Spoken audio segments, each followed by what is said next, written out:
샬롬, 주님의 평강이 사랑하는 성도님들의 삶에 가득하시기를 간절히 빕니다. 오늘은 고린도전서 6장 말씀을 함께 살피도록 하겠습니다. 5장에서 바울은 이 고린도 교회 안에 나타난 음행의 문제를 지적하면서 이 거룩한 삶을 추구하지 않는, 회개에 합당한 열매를 맺지 않는 자들을 공동체에서 쫓아내라, 그들과 관계를 끊어내라 라고 권면하였습니다. 이러한 징계, 이러한 치리는 이 죄를 범하고 있는 개인을 위한 권면인과 동시에 또 이 공동체를 거룩하고 순수하게 유지하기 위한 권면이기도 했습니다. 오늘 이어지는 6장에서 바울은 이 또 다른 문제를 이야기하면서 이야기를 이어나가고 있습니다.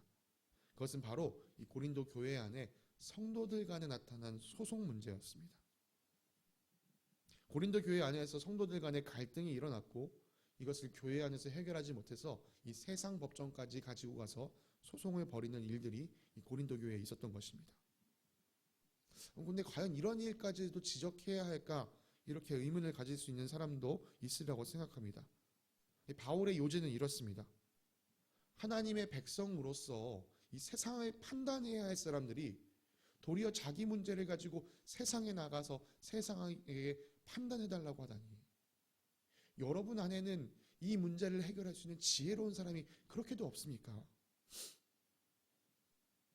네, 도리어 우리가 세상을 판단해야 할 것인데 오히려 세상의 판단을 받고 있는 이 모습, 바울은 이것이 너무나도 안타깝고 답답하게 여겨졌던 것입니다. 이 소송이 잘못된 이유는 또 6절에도 드러나고 있습니다. 교인들이 이 법정까지 가서 소송을 할 정도라면 교회 안에는 엄청난 갈등이 있다라는 거 우리가 볼 수 있습니다. 그리스도의 제자로서 서로 사랑하는 일에 힘써야 할 사람들 안에서 갈등이 일어나고 있다. 이것을 믿지 않는 사람들 앞에서 드러내고 있다. 여러분, 이런 모습이 드러나면 전도가 될 수가 없죠. 바울은 이 상황이 너무나도 답답한 것입니다. 그래서 바울은 7절에서 이렇게까지 이야기하고 있습니다. 차라리 그냥 억울한 일을 당해주지 그랬어요. 차라리 그냥 모른 척하고 속아주지 그랬어요. 바울이 이 소송을 건 사람, 다시 말해서 이 피해를 본 사람을 다그치고 있는 모습을 보이고 있는 것입니다. 이게 조금 답답하고 좀 불편하게 느껴질 수도 있습니다. 왜 피해를 본 사람을 다그칩니까? 차라리 그냥 이 문제를 드러내놓고 이 옳고 그름을 명명백백히 밝혀서 정의를 실천하는 게 낫지 않겠습니까? 사랑하는 성도님들, 우리가 이 복음서에 나오는 1만 달란트 탕감받은 자의 비유를 생각해 보시기 바랍니다. 1만 달란트 탕감받은 자가 왕 앞에서 나와서 자기에게 200데나리온 빚진 자, 그를 만나서 그 빚 문제를 해결하기 위해 그를 감옥에 가뒀습니다. 정의는 실현되었습니다. 그러나 이 일로 말미암아 자신이 받은 은혜의 가치를 무시하게 되었습니다. 여러분, 이 공동체 안에서의 기본값은 이 사랑의 실천이 되어야 합니다. 정의를 밝히는 것도 중요하지만 정의를 밝히는 것조차도 사랑의 실천 안에서 이루어져야 하는 것이죠. 바울이 이렇게 소송을 건 사람을 나무랐듯이, 다시 말해서 이 피해를 본 사람을 다그친 것처럼 이제는 이 피해를 입힌 사람에게도 무서운 경고를 날리기 시작합니다. 8절부터 이어지는 이야기가 바로 이 불의를 저지른 이 공동체 안에서 갈등의 원인이 된 사람을 향하여 이야기하고 있는 것입니다. 바울은 이 사람을 향해서 아주 무서운 경고를 내렸습니다. 불의한 사람은 하나님 나라를 상속받지 못하리라는 것을 알지 못합니까? 그리고 바울은 이 불의한 사람이 어떤 사람인지 9절부터 쭉 나열해주고 있습니다. 아마도 바울이 나열한 이 문제들 중에 어떤 것들이 이 소송의 직접적인 원인이 되었으리라고 생각이 됩니다.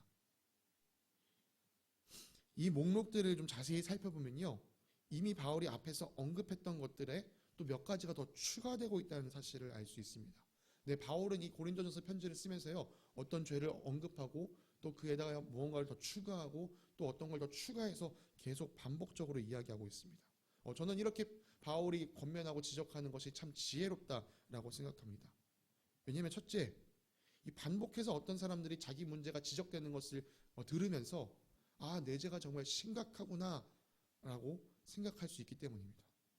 둘째, 어떤 사람들은요, 바울이 언급했던 목록에 자신이 지은 죄가 없다라고 하다 안심하고 있다가 뒤에서 다시 자기 죄가 나타나는 것을 보면서 이게 결국 내가 저지른 죄가 앞에서 말한 죄와 별반 다르지 않구나, 이렇게 생각할 수 있기 때문입니다. 셋째, 이제는 계속 점진적으로 리스트가 업데이트 됐기 때문에 이제는 바울이 지적하지 않아도 혹여나 내가 잘못하고 있는 것이 있지 않을까, 고린도 교인 스스로 생각할 수 있게 만들어주기 때문입니다. 6장에서 바울이 언급한 이 불의한 사람들이 어떤 사람들인지를 우리가 한번 좀 살펴보도록 하겠습니다. 9절부터 10절에 기록되어 있습니다. 음행을 행하는 사람들, 우상을 숭배하는 사람들, 간음을 하는 사람들, 여성 노릇을 하는 사람들. 아마 이 여성 노릇을 하는 사람들은 이 남자이면서 이 다른 남자에게 여자처럼 이 몸을 파는 것을 말하는 것으로 보여집니다. 동성애를 하는 사람들, 이것은 앞서 말했던 이 여성 노릇하는 사람들을 성적으로 취하는 이 남자를 말합니다. 도둑질하는 사람들, 탐욕을 부리는 사람들, 술 취하는 사람들, 술 주정뱅이를 말하죠. 남을 중상하는, 남을 헐뜯는 사람들, 남의 것을 약탈하는 사람들. 바울은 이들은 하나님 나라를 상속받지 못할 것이다 라고 말하고 있습니다. 이런 죄 가운데 빠져 살면, 돌이키지 아니하면 하나님 나라에 들어가지 못합니다. 우리가 근데 5장에서 살펴봤던 것처럼요, 이들에게 아무런 기회가 없는 것은 아닙니다. 이들도 이런 죄를 저질렀던 사람들도 회개하면 돌이킬 수 있습니다. 왜냐하면 바울은 이런 죄들의 대표주자로 언급되었던 이 음행을 저지른 자에게도 마지막 기회가 있다라는 것을 5장에서 이야기해 줬기 때문이죠. 심판의 때가 임하기 전에 우리에게는 회개의 기회가 있다는 사실을 잊어서는 안 됩니다. 이 죄를 저지른 자들이 회개하고 돌아오면 하나님께서 용서해 주신다는 사실은요, 또 이 11절, 오늘 본문 11절의 말씀을 통하여서도 증명되고 있습니다. 바울은 고린도 교인들 가운데서도 이 바울이 말한 죄들을 저지른 사람들이 있었다라고 말합니다.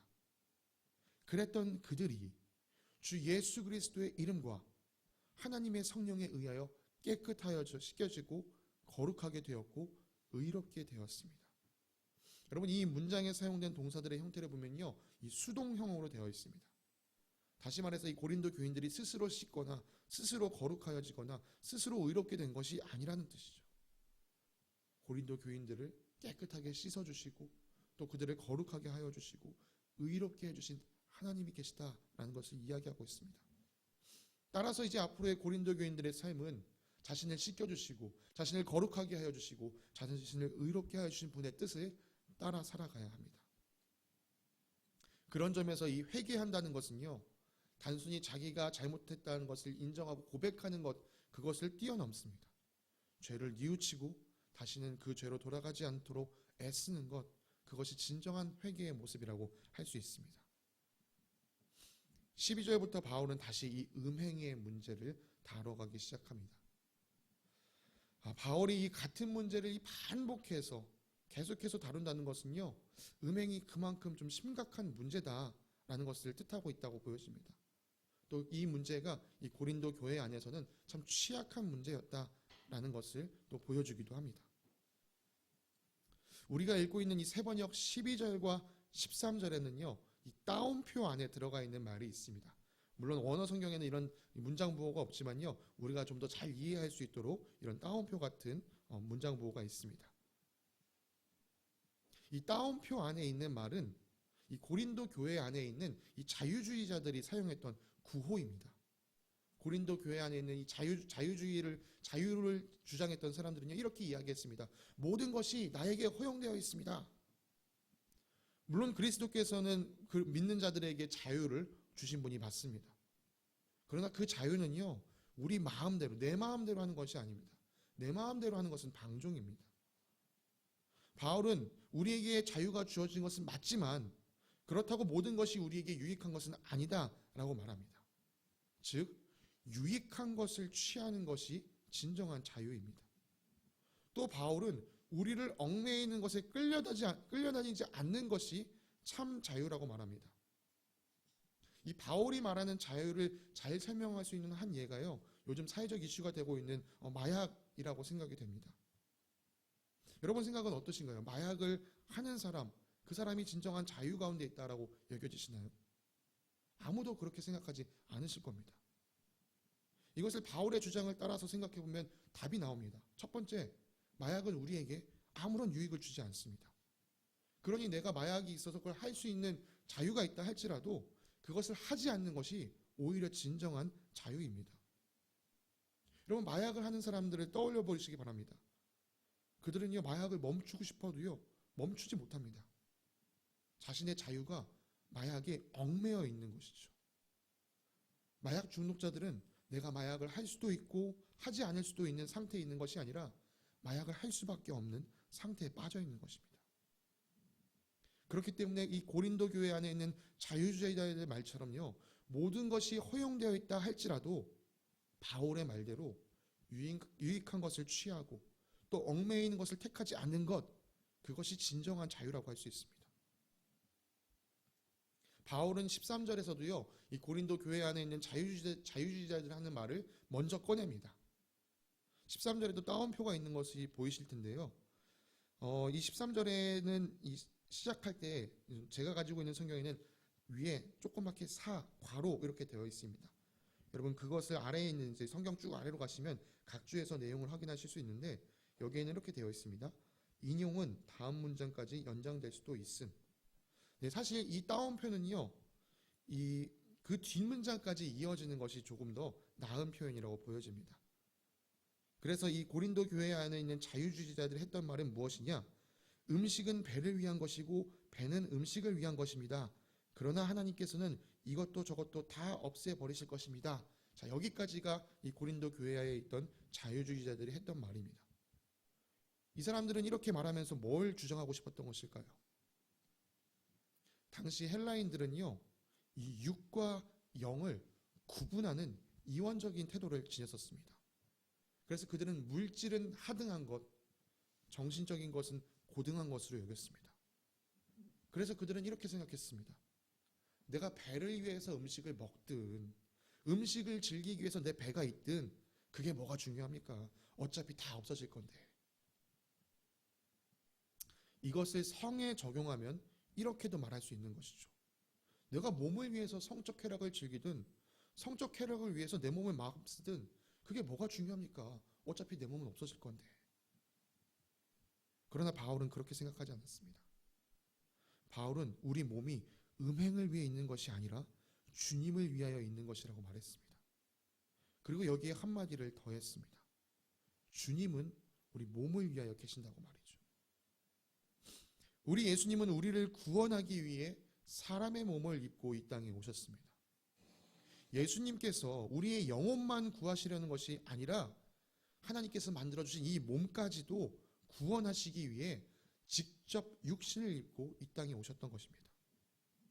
만약 영만이 참된 존재로 남아서 영만이 구원을 받는다면 하나님께서 예수님을 부활시키셨을 때 영만 부활시키셨을 것입니다.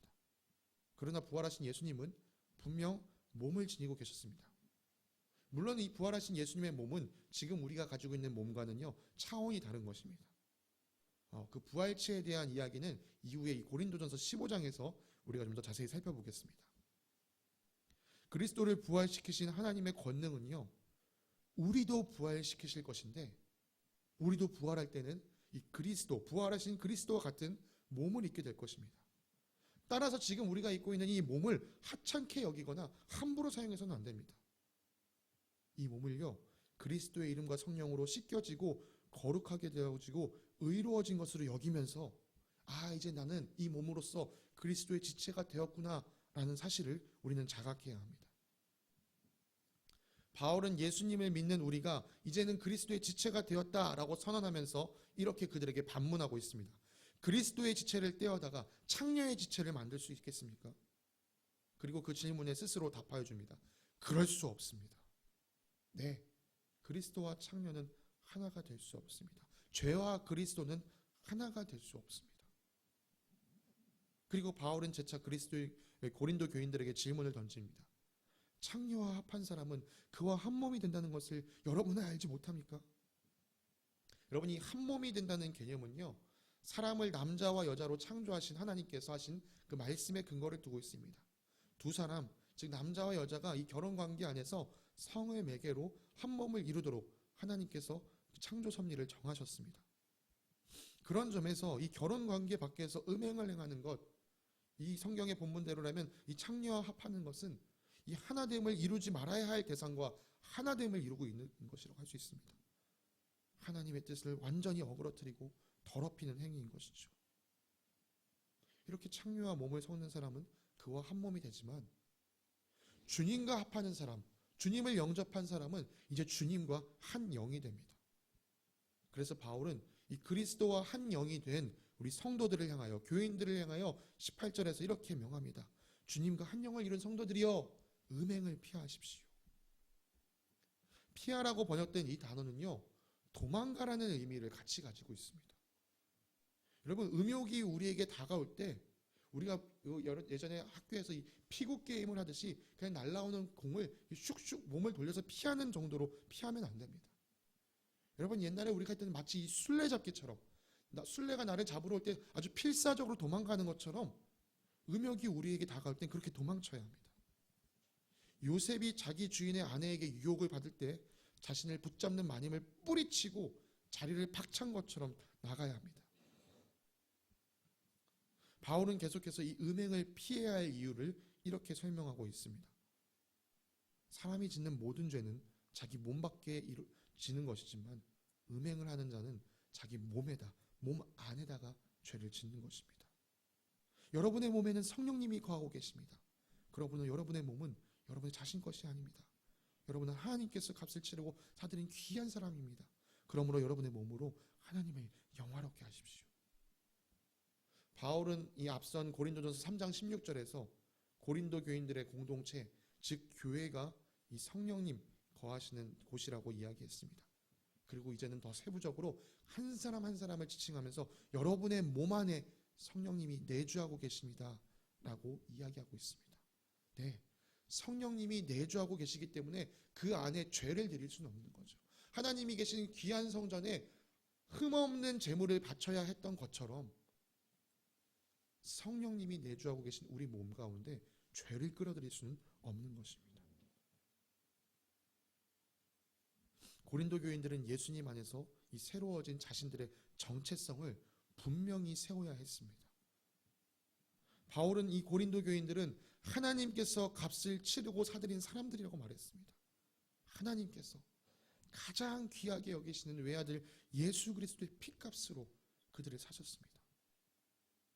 따라서 바울은요, 고린도 교인들이 이제는 그들의 몸을 가지고 하나님을 영화롭게 하는 삶을 살아야 한다라고 명령하면서 이 6장을 마무리했습니다. 우리가 함께 읽고 있는 이 편지는 분명 1세기 고린도 교회에 보내진 편지인데요, 이 시간이 한참 흐르고 또 지역이 훌쩍 바뀌어 있는 이 우리의 삶에 적응해도 전혀 어색하지 않은 편지라고 여겨집니다. 오늘 6장을 통해서 우리는 두 가지를 크게 좀 살펴보고자 합니다. 첫째, 성도와 성도 사이에서 갈등을 일으키지 않도록 해야 합니다. 특별히 내 욕심을 채우기 위해 갈등의 불씨를 일으키지 말아야 합니다. 그것은 불의한 것입니다. 불의한 자는 하나님의 나라를 상속받지 못할 것이라는 것을 기억해야 합니다. 만에 하나 다른 성도가 나에게 불의한 일을 행했다 하더라도 그 불씨를, 그 갈등의 불씨를 내 마음 가운데 옮겨서 내 마음을 불지르지 말아야 합니다. 행여나 그런 불씨가 보인다 할지라도 좀 참아주고 용납해주고 용서해 주어야 합니다. 또 행여나 성도와 성도 사이에 그런 불화가 일어났다면 그것을 지켜보는 또 다른 제3자는요, 그 불을 진화하기 위해서 노력해야 합니다. 화평을 이루는 자가 하나님의 아들이라 일컬음을 받을 것이라는 것을 여러분 기억하시기 바랍니다. 둘째, 이 성적인 죄, 음행을 저지르지 않도록 우리는 조심해야 합니다. 음행은 이 우리 몸을 더럽히는 죄로 우리 안에 거하시는 성령님께서 절대 기뻐하시지 않는 죄라는 것을 우리가 기억해야 합니다. 바울이 음행을 특별히 강조하고 있으니까 음행만 조심하면 되겠구나. 여러분, 그렇게 다른 죄를 간과해서는 안 됩니다. 음행은 바울이 언급한 죄들 가운데 이 대표성을 띠고 있는 것뿐입니다. 우상을 섬기는 것, 동성애, 도둑질을 하는 것, 탐욕을 부리는 것, 술주정뱅이가 되는 것, 뒤에서 남을 헐뜯는 것, 다른 사람의 것을 빼앗는 것. 이런 사람들도 음행한 사람들과 같이 하나님 나라를 상속받지 못하는 사실을 우린 기억해야 합니다. 회개에 합당한 열매, 은혜를 받은 자로서 이 은혜를 베푸는 삶, 이런 아름다운 삶을 사는 우리 겨자씨 교인들이 되시기를 간절히 바랍니다. 오늘 말씀을 기억하시면서 함께 부르실 찬송은 찬송가 421장입니다. 찬송가 421장 내가 예수 믿고서 우리 1절과 2절 찬송하시겠습니다. 찬송가 421장 내가 예수 믿고서 1절과 2절입니다. 내가 예수 믿고서 죄 사함 받아 나의 모든 것 다 변했네. 지금 내가 가는 길 천국 길이요 주의 피로 내 죄가 씻겼네. 나의 모든 것 변하고 그 피로 구속 받았네.